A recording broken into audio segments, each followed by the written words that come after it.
Hi everyone. हम सबको लगता है कि हमारी जॉब बहुत ज़्यादा टफ है और ड्रेनिंग है, both mentally and physically. But क्या आपने कभी जोमेटो ड्राइवर्स का सोचा है? आई मीन जॉब तो उनकी भी टफ होती है, उतनी ही ट्रेनिंग होती है, शायद उससे ज़्यादा ही। बट जो सबसे टफ पार्ट होता है इनकी जॉब का, वो शायद होता है लेट नाइट डिलीवरीज। दोस्तों, यहाँ दिन में क्या क्या देखने को मिल जाता है, तो सोचिए ज़रा रात को क्या होता होगा। Just imagine what kind of horror they get to see of this world. आज हम बात करने हैं ऐसी 2 स्टोरीज़ जो जोमेटो डिलीवरी ड्राइवर्स ने खुद शेयर करी हैं। And let me tell you, they are very scary. So video के एंड तक बने रहिएगा। आइए स्टार्ट करते हैं अपनी पहली स्टोरी से। दोस्तों, ये स्टोरी है गाज़ियाबाद की। एक बार एक डिलीवरी बॉय मिडनाइट अपनी लास्ट डिलीवरी करके वापस जा रहा था। तभी उसके सामने एक लड़की आ जाती है और एकदम से उसके सामने खड़ी होकर बोलती है कि प्लीज़ मुझे लिफ्ट दे दो, मैं यहाँ फंस गई हूँ और इस वक्त कोई ऑटो या कैब भी नहीं हो पा रही, so please help me.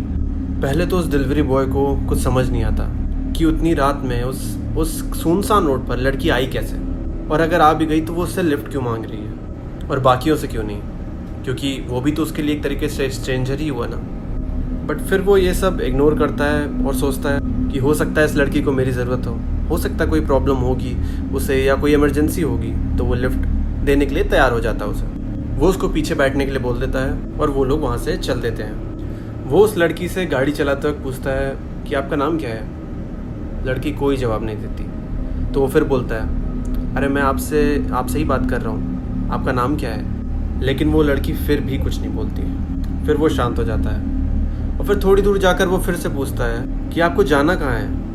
But वो लड़की अगेन उसकी बातों का कोई जवाब नहीं देती। डिलीवरी बॉय समझ नहीं पाता है कि ये हो क्या रहा है, ये लड़की रिस्पॉन्ड ही नहीं कर रही।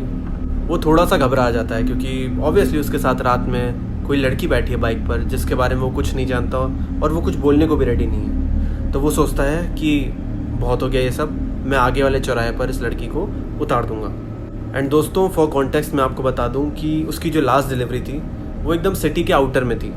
तो लौटते वक्त सिटी का कोई पार्ट पड़ना या फिर जो नियरेस्ट राउंड अबाउट भी था ना, वो 5 किलोमीटर से कम नहीं था। Coming back to the story, वो नॉर्मली अपनी बाइक चलाता, वो कुछ नहीं बोलता।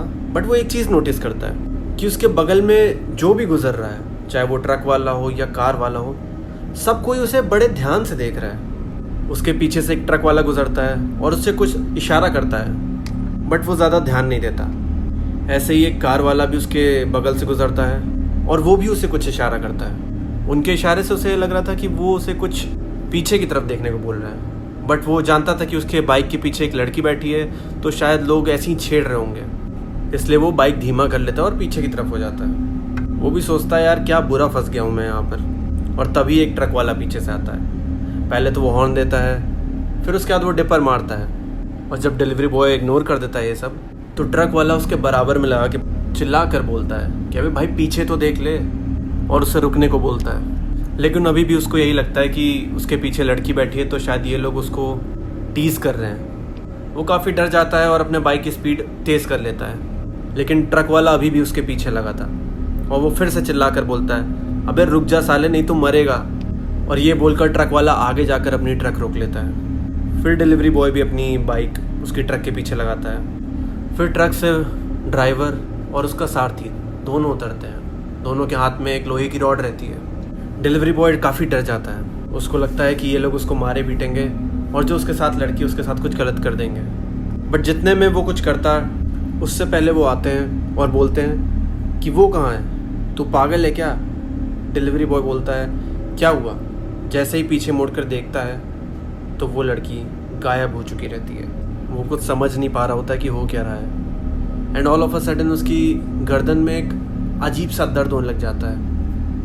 इतना दर्द कि वो ज़ोर ज़ोर से चिल्लाने लग जाता है और नोटिस करता है कि उसकी शर्ट पे पूरा खून ही खून लगा हुआ है। और जब वो बाइक के मिरर में चेक करता है तो देखता है उसकी गर्दन पे एक बहुत बड़ा सा घाव था। तब ट्रक वाला उसे बताता है कि तेरे पीछे कोई आदमी बैठा था और उसका मुंह पूरी तरीके से तेरी गर्दन पे था, जैसे वो तेरी गर्दन का मांस निकाल कर खा रहा हो। तुझे कुछ समझ नहीं आ रहा था कि तेरे साथ हो क्या रहा है। बट डिलीवरी वाला बोलता है कि उसे कुछ भी फील नहीं हुआ।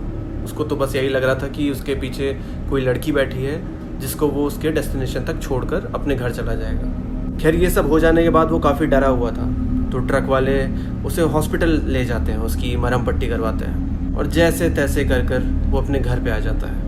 वो इस घटना से इतना डर जाता है कि वो अगले कुछ दिन काम पर नहीं जाता और उसके बाद वो मॉर्निंग शिफ्ट करने लग जाता है। ये बात है दिसंबर 2017 की। राहुल जो कि कॉलेज का स्टूडेंट था, जो पार्ट टाइम जोमेटो में डिलीवरी बॉय का काम करता था, जिससे उसके कुछ खर्चे निकल जाते थे। ऐसे ही एक बार की बात है, रात को करीब 1 बजे एक ऑर्डर आता है। राहुल अपने कपड़े चेंज करके वापस जा ही रहा होता है, तभी उसको डिलीवरी की डिटेल्स आ जाती हैं। वो पहले तो एक बार को सोचता है कि वो उस डिलीवरी को कैंसिल कर दे, क्योंकि वो बहुत थक चुका था उस टाइम पे। बट सामने वाले ने 100 रुपये की टिप भी दे रखी थी उस ऑर्डर पे, तो राहुल ने सोचा क्यों ना ये लास्ट डिलीवरी करके वो अपने रूम में चला जाएगा। तो राहुल वो ऑर्डर एक्सेप्ट कर लेता है और वो उस आदमी को फ़ोन करता है जिसने ऑर्डर किया था। बट उसको एक चीज़ बहुत अजीब लगती है कि ये आदमी उसे बार बार बोलता है कि ब्रिज वाली साइड से मत आना, और दूसरा रास्ता जो थोड़ा लंबा था वो उसको उससे आने को बोलता है। जब राहुल उससे पूछता है कि आप उस रास्ते से आने से मुझे क्यों मना कर रहे हैं, तो वो सिंपली यही बोलता है कि उस रास्ते पर रात में लोगों को काफ़ी ख़राब एक्सपीरियंसेस हो चुके हैं, तो इट्स बेटर कि तुम लंबा रास्ता पकड़ के आ जाओ रादर देन कि तुम ब्रिज वाले रास्ते से वो कराओ। राहुल को भूत प्रेत में ज़्यादा विश्वास नहीं था, तो वो इन सब चीज़ों से डरता भी नहीं था। उसने सोचा कि हटाओ यार, कौन इतने लंबे रास्ते से जाएगा, फालतू पेट्रोल भी खर्च होगा। तो वो डिसाइड करता है कि वो ब्रिज वाले रास्ते से ही होकर जाएगा। वो जाता है और जब वो उस रास्ते पहुंचता है तो वो नोटिस करता है कि वहाँ का रास्ता बड़ा अजीब सा था। इवन वहाँ की लाइट्स भी ढंग से नहीं चल रही थी, मानो कोई आता ही ना हो उस रोड पर। उसको थोड़ा अजीब लगा, लेकिन फिर उसने सामने जाना प्रेफर किया। And all of a sudden Rahul को ऐसा लगा कि उसको कोई चेस कर रहा है। उसको फीलिंग आ रही थी कि कोई उसको देख रहा है उस वक्त।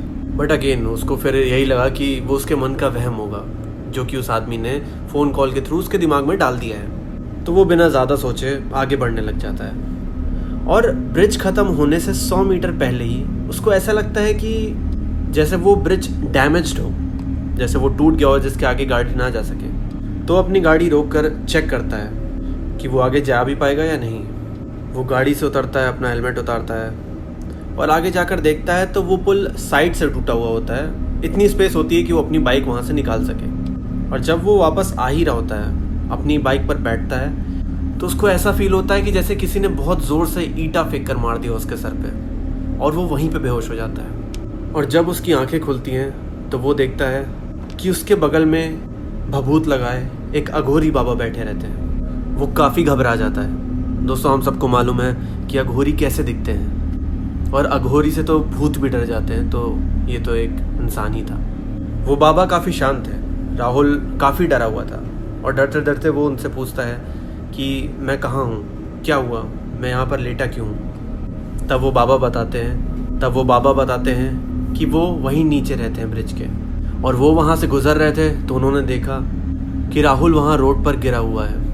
और बाबा उससे ये भी बोलते हैं कि तुम्हारे ऊपर किसी आत्मा का हमला था, तो इसलिए वो उसको अपने साथ ले आते हैं। उसके माथे पर कुछ भभूत वगैरह लगाते हैं और कहते हैं तुम डरो नहीं, सब कुछ सही है। और वो उसको वहाँ ये भी बताते हैं कि इस एरिया में तुम रात में मत आया करो, इस एरिया में काफ़ी सारी आत्माओं का वास है, ऐसी आत्माएं जो तुमको नुकसान पहुंचा सकती हैं। खैर ये सब बीत जाता है। राहुल उनका काफ़ी ज़्यादा शुक्रगुजार होता है कि उन्होंने उसकी जान बचा ली उस दिन, और फिर वो अपनी बाइक लेता है और उस लंबे वाले रास्ते से चला जाता है। जब वो अपना ऑर्डर कंप्लीट करता है तो फाइनली राहुल उस आदमी से पूछता है कि आपने मुझे ब्रिज वाले रास्ते से आने को क्यों मना किया था। तब वो आदमी बोलता है कि एक बार उसके साथ भी ऐसा एक्सपीरियंस हो चुका है, और बाद में जब उसने उस बारे में पता करा तो उसको मालूम पड़ा कि उस ब्रिज में एक शार्प टर्न है जहाँ पर कई सारे एक्सीडेंट हो चुके हैं। तो उसका कहना ये था कि ये सारा काम उन सब आत्माओं का है जिनकी अकाल मृत्यु हुई थी। खैर वो राहुल के इस एक्सपीरियंस को देखता है तो वो उसको अपने घर में बैठाता है, उसको एक हॉट कॉफ़ी ऑर्डर करता है ठंड के इस मौसम में, और जाते जाते उसे 100 की जगह 200 की टिप देता है। राहुल काफ़ी लकी था जो वो उस दिन बच गया। तो दोस्तों, अगर आपको ये वीडियो पसंद आई हो तो प्लीज़ लाइक करिएगा, कमेंट करिएगा और हमें बताइएगा कि आपको और किस तरीके की वीडियोस चाहिए। और अगर आपको ये वीडियो और अच्छी लगती है तो आप लोगों के साथ शेयर भी कर सकते हो, जिससे हमारे चैनल को काफ़ी फ़ायदा होगा। और सब्सक्राइब तो आप कर ही दोगे, क्यों? Thank you everyone.